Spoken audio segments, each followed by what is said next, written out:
Почему? Аллах любит, когда ты чихаешь, и не любит, когда ты зеваешь. Ученые объясняют это следующим образом.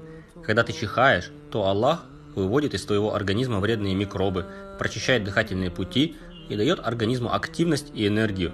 Аллах любит активных и продуктивных людей. А зевота чаще всего возникает из-за усталости и сонливости, которые в свою очередь возникают из-за переедания и лени.